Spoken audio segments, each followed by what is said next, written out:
Well, upsets were the order of the day at the Prairie Capital Convention Center as both second-seeded Wisconsin Parkside and third-seeded Drury inexplicably bowed out of the GLVC Women's Tournament in the quarterfinals this morning. Top-seeded Quincy University, however, proved immune to such a threat as the Lady Hawks were all about their business today against Lewis, and that business was done largely from distance. Lucy Cramsey, one of three three-pointers in the first 3 minutes of this game for the Lady Hawks, and then it's Carly Gengenbacher, the second-team All-League pick. Pretty move in transition, pretty bucket for her. More from the three-point department right here. Cassidy Schumann from the outside knocks down the triple of her own. How about more Lucy Cramsey off the inside-out pass from Lindsay Hankey? Another three. 15 triples in all today for the Lady Hawks. They were absolutely lights out tonight from distance in this ball game. More to come. They weren't bad in transition either. Look at Allie Schwagmeyer. She's going to do all of the heavy lifting on this one, crossing over not once but twice, and then finding a wide open Lindsay Hankey for the easiest bucket she's ever going to hit. Lindsay Hankey got loose in the second portion of the first half as she just kind of come alive here, using all 6'5" of her frame to dominate inside against Lewis. They had no answers for her. They had no answers for Lucy Cramsey, who inexplicably enough, we're doing a nice feature on tomorrow. Miss Cramsey with a career-high 25 points. You see Carly Gengenbacher with a three there. Lucy with 25 points tonight and 7 threes as the Lady Hawks roll into the second round. They win 86-72, and for their efforts, they will be taking on Maryville, another upset winner today. 3 upsets. Only Quincy University among the top seeds survives. Northern Kentucky going to Division I next year, ousted by virtue of a 10-point loss to Maryville. Quincy University will take on Maryville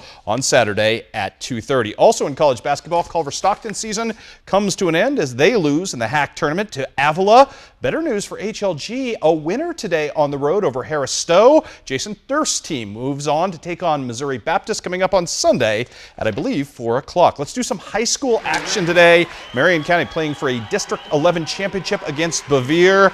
This game would be a lot of fun if you're a Marion County fan. Kaylin Spratt promised to take care of business today. She would do exactly that. 3 of her 10 points right there on the missed hoop.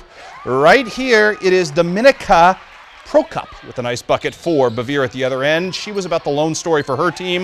RLP up in the RPMs. Randy Lee Plunkett pulling up for 2 of her 14 points in the game. Then it's Jessica Red doing the deed at the other end, playing some defense with the massive swattage, if you will, in this one.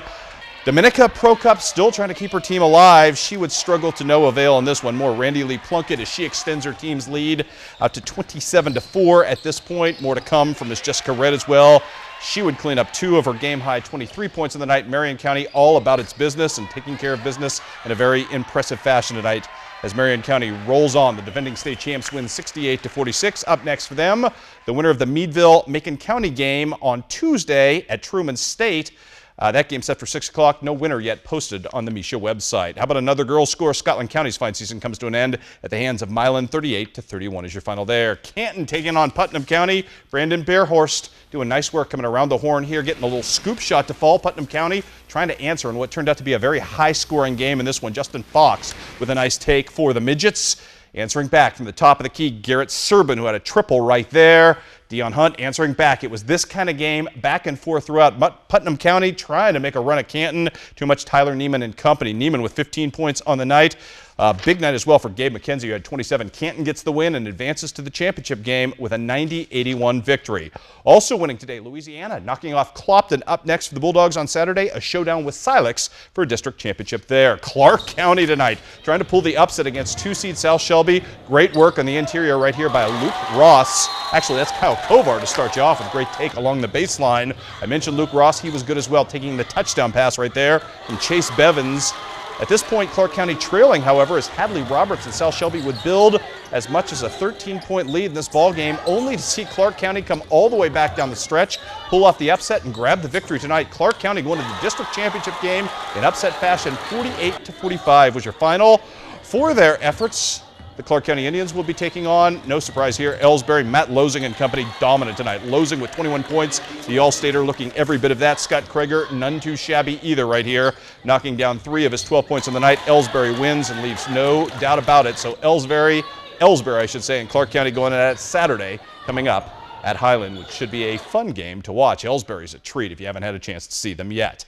Well, let's do some recruiting news. Jim Schleger is putting together a heck of a local recruiting class for his first year back at the helm of John Woods softball, with a particular emphasis on upgrading his pitching staff. Now, after adding Highland's Julie Schultz and Clopton's Ashley Holliker on Saturday, the Blazer boss upped the ante even further on his arms race on Wednesday by snaring Central Southeastern's Tori Thomas. Not only is she a power arm, but one of the area's premier power hitters, 12 career home runs, making her a very versatile piece to build around. I've been playing ball since I was 7, and it's pretty cool to be able to go to college and just carry on with what I love so much. He's kind of said I'm going to do a little bit of catching and a little bit of pitching, and I'm kind of just going to be thrown wherever they need me, so I'll play wherever. As long as I get to play, I'm happy. Definitely makes me feel a lot better knowing some of the girls that are going to be there, and I'm actually friends with some of the girls, so it's going to make it a lot easier on me. Well, for those of you tuning in and hoping for a miracle from the Illini tonight, did not happen as they lose to Michigan by 11, 72-61. Good night for the Quincy University Lady Hawks. Nice upset for Clark County tonight. Business as usual for Ellsbury. Lots of good stuff tonight. Tomorrow, the Blue Devils in action, our last Illinois team. And we've got some more Missouri action coming your way as well as the Marion County boys try to make it a sweep at the district. All right. Well,